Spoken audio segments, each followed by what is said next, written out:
नमस्कार, NauKeyNews.com में आपका स्वागत है। एक नया संकट खड़ा हो गया है। आपको याद होगा मैंने आपको बताया था कि भारत में क्या होने जा रहा है। सबसे पहले ये खबर हम आपके पास लेकर आए थे कि किस तरह से महंगाई बेतहाशा बढ़ने वाली है, किस तरह से चीन में संकट होने के कारण भारत में बहुत सारी चीज़ें जो चीन से आती थी वो आना बंद हो गई हैं या बंद होने वाली हैं, किस तरह से सप्लाई का संकट खड़ा हो गया है क्योंकि चीन में कोयले से चलने वाले बिजली घर नहीं चल रहे हैं। मैंने आपको ये भी बताया था कि किस तरह से चीन की सरकार पूरी दुनिया में कोयले के बिजली घर बंद कराने की बात कर रही है। बहुत सारे विकासशील देशों को वो मदद देती है, जिसमें भारत भी है। उनकी मदद वो बंद कर देगी क्योंकि उसने खुद संयुक्त राष्ट्र में ये बात कह दी है। और ये सब घटनाक्रम चल रहा था। इस बीच में मैंने आपको एक और वीडियो बताया कि किस तरह से जो कोल इंडिया है वो पर्याप्त कोयले का उत्पादन नहीं कर पा रहा है। भारत में कोयले का संकट खड़ा हो गया है। और अब आप अखबारों में भी ये खबर पढ़ रहे होंगे कि किसी बिजली घर के पास 2 दिन का कोयला है, किसी के पास 3 दिन का कोयला है, किसी के पास 1 दिन का भी बफर नहीं है। और ये सारे हालात के बीच में, इन परिस्थितियों के बीच में अब जो ताज़ा खबर आई है वो खबर ये आई है कि ऑस्ट्रेलिया से जो भारत कोयला आ रहा था उस कोयला को भी चीन ने अपने बंदरगाहों पर रोक दिया है। टन कोयला वहाँ उनके बंदरगाह पे पड़ा हुआ है और वो सबसे सस्ता कोयला ख़रीदा गया था। जाहिर बात है कि अब दुनिया में कोयले के दाम बहुत ज़्यादा बढ़ गए हैं। अब वहाँ से कोयला जब भारत आएगा तो आएगा, लेकिन अभी उसके आने के चांसेस नहीं हैं क्योंकि ऑस्ट्रेलिया और चीन के संबंध बहुत ख़राब चल रहे हैं। और अब स्थिति ये बनती है कि कोयला आप जहाँ से भी दुनिया से ख़रीदेंगे बहुत महंगा ख़रीदना पड़ेगा।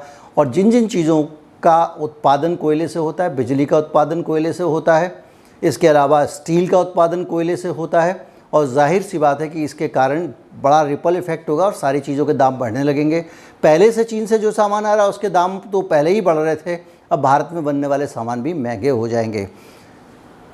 इसी पर आज का वीडियो है। बहुत सारी जानकारियां हैं। अगर आप चैनल को आपने सब्सक्राइब नहीं किया है तो कर लीजिए। अगर आप चैनल को सपोर्ट करना चाहते हैं, कुछ आर्थिक रूप से आप सहायता करना चाहते हैं, सपोर्ट देना चाहते हैं, तो हमारा UPI ID हमारे डिस्क्रिप्शन में सबसे नीचे है, उसके ज़रिए भुगतान कर सकते हैं।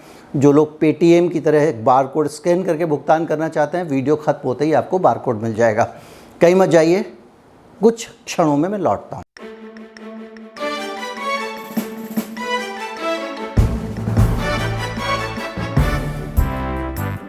कोयले को लेकर चीन पहले ही अपनी नीति तय कर चुका है कि जो दुनिया भर के थर्मल पावर स्टेशन हैं उनको सपोर्ट करना बंद करेगा। संयुक्त राष्ट्र में चीन के राष्ट्रपति अपने भाषण में इस बात को बोल चुके हैं और उसके बाद उसने अपने ही देश में कोयले के इस्तेमाल को लेकर सख्ती दिखा दी है। अब दिक्कत ये हो गई है कि जो हमारा कोयला है वो चीन के बंदरगाह पे पड़ा ख़राब हो रहा है, हमारे पास कोयला आ नहीं रहा है और हम बिजली संकट में फंस गए हैं। भारत चीन को ये भी कहे तो कैसे कहे कि भाई इस कोयले को आ जाने दो, क्योंकि ऑस्ट्रेलिया और चीन के संबंध बहुत अच्छे नहीं चल रहे हैं। एक ज़माना था और वो ज़माना बहुत पहले नहीं था, अभी साल भर पहले, जो चीन है वो ऑस्ट्रेलिया के सामान का सबसे बड़ा ग्राहक होता था, सबसे ज़्यादा ऑस्ट्रेलिया की चीज़ें खरीदता था, सबसे बड़ा एक्सपोर्ट ऑस्ट्रेलिया चीन को करता था।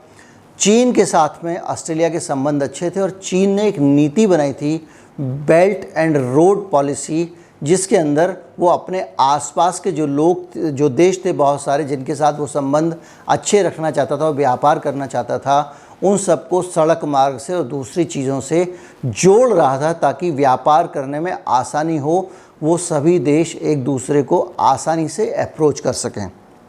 अचानक राष्ट्रीय हितों के लिए खतरनाक बोलते हुए ऑस्ट्रेलिया की एक सरकार ने, राज्य सरकार ने समझौते को रद्द कर दिया और केंद्र सरकार ने भी ऑस्ट्रेलिया की जो फेडरल गवर्नमेंट है इस मामले पे कुछ किया नहीं, चाइना का साथ नहीं दिया। उसके बाद से चाइना गुस्सा हो गया है और उसने अमेरिका के साथ में, माफ़ कीजिए ऑस्ट्रेलिया के साथ में सारे के सारे कारोबार बंद कर दिए हैं। अब ऑस्ट्रेलिया के साथ में जब कारोबार बंद हो गए हैं तो मामला तनातनी का हो गया है और उस तनातनी के बीच में भारत में कोल इंडिया का कोयले का उत्पादन पहले से ही उतना नहीं हो पा रहा है जितनी ज़रूरत है। इसको लेकर मैंने वीडियो बनाया था, किस तरह से लगातार कोयला सचिव कोल इंडिया को सख्त चिट्ठियां लिख रहे हैं, किस तरह से मंत्रालय पूरा बार बार बैठक कर रहा है, मंत्री बैठक कर रहे हैं, कोल इंडिया पूरा कोयला प्रोवाइड कर नहीं पा रहा है क्योंकि लॉकडाउन के बाद उसकी खदानें पूरी तरह से सक्रिय नहीं हो पाई हैं और इस बीच में हमारा जो कोयला है वो चीन में जाकर अटक गया है। ये बता दूं कि चीन के ज़रिए ऑस्ट्रेलिया से जो हम कोयला ख़रीदते थे, चीन के ज़रिए नहीं, चीन का तो बंदर के रास्ते में पड़ता था, वो 12 से 15 डॉलर प्रति टन के दाम पे हमको मिलता था, जो कि दुनिया के कोयले के सबसे कम दाम हैं।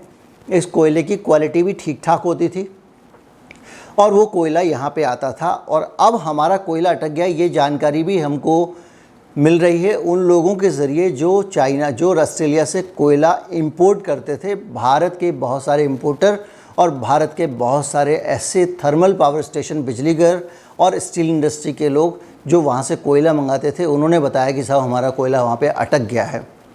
अब दशा ये है कि ये तीनों सेक्टर हैं, इनका कोयला अगर वहाँ अटक गया है और ये सस्ते दाम में वहाँ से मंगाते थे, तो अब ये कोयले का प्रोक्योरमेंट कहीं से भी करेंगे तो इनको बहुत अधिक दाम देना पड़ेगा। मैंने आपको बताया था हाल में कोयले का दाम कई गुना बढ़ चुका है इंटरनेशनल मार्केट में ऑस्ट्रेलिया के इस घटनाक्रम के बाद में। तो अब आप जब कोयला कई गुने दाम पे मंगवाएंगे तो बिजली, स्टील और बहुत सारे उद्योग जो सिर्फ कोयले से चलते हैं, वो उद्योग लटक जाएंगे और उन उद्योगों से मिलने वाले जो उत्पाद हैं, जो उनके प्रोडक्ट हैं, वो बहुत महंगे होते जाएंगे। और जब इन चीज़ों के जब दाम बढ़ते हैं तो इसका रिपल इफ़ेक्ट आता है। मान लीजिए बिजली अगर महंगी होगी तो बिजली से बनने वाली चीज़ें भी महंगी होती जाती हैं और करीब करीब हर चीज़ महंगी हो जाती है, क्योंकि ज़्यादातर जो ऊर्जा के स्रोत हैं भारत की इंडस्ट्री के लिए, वो या तो कोयला है या बिजली है।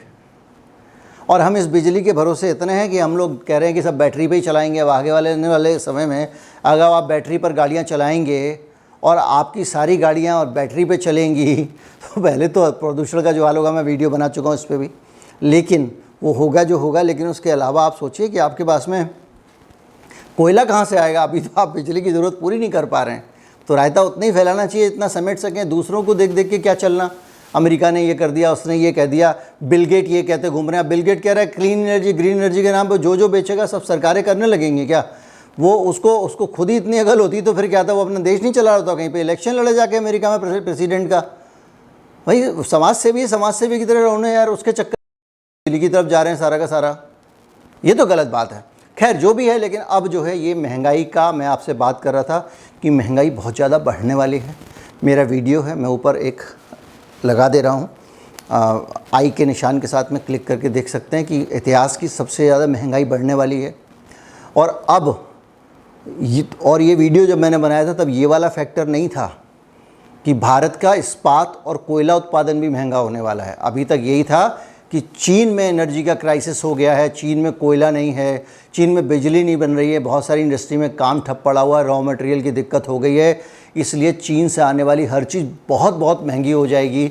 इस दिवाली पे जो सामान मिलेगा हमको चाइनीज़, वो भी बहुत महंगा मिलेगा। इसके अलावा भी चीन से क्या नहीं आता, सब कुछ तो चीन से बनता है। हमारे यहाँ की बिजली जो बनती है उसमें जो मशीनें आती हैं वो भी चीन से आती हैं। तो कुल मिला के उस पूरी महंगाई के बीच में हमारे यहाँ पे जो है ये नया कांड हो गया, नया स्यापा हो गया। अब ये नया महंगाई का वो हो गया है संकट। अभी और कितनी मुसीबतें देखने वाली हैं, पता नहीं क्या पनौती है। जो भी है अच्छा नहीं है देश के लिए। और ये जो हालात चल रहे हैं ये जितनी जल्दी ख़त्म हो अच्छा है, जितनी जल्दी नॉर्मल सी आए, जितनी जल्दी हालात सामान्य हो उतना अच्छा है। उम्मीद करता हूँ कि आप सब लोग सकुशल होंगे। इस वीडियो को ज़्यादा से ज़्यादा लोगों तक शेयर करें। पिछले वीडियो के बाद में मेरे को कुछ लोगों ने ट्वीट करके कहा कि आप जो है वो लोगों को डरा रहे हैं और इससे होर्डिंग शुरू हो जाएगी सामान की। तो मैं आपसे अपील कर रहा हूँ होर्डिंग ना करें, होर्डिंग करने की कोई ज़रूरत नहीं है। अभी जो भी स्थितियाँ हैं सरकार मैनेज करने की कोशिश कर रही है, कुछ ना कुछ तो वो कर ही लेती है, कभी कभी कर ही लेगी, पूरी उम्मीद है। अगर वो इतने लोगों को टीका लगा सकती है तो वो ज़रूर कुछ ना कुछ इसके लिए भी कर सकती है। नमस्कार, जय हिंद।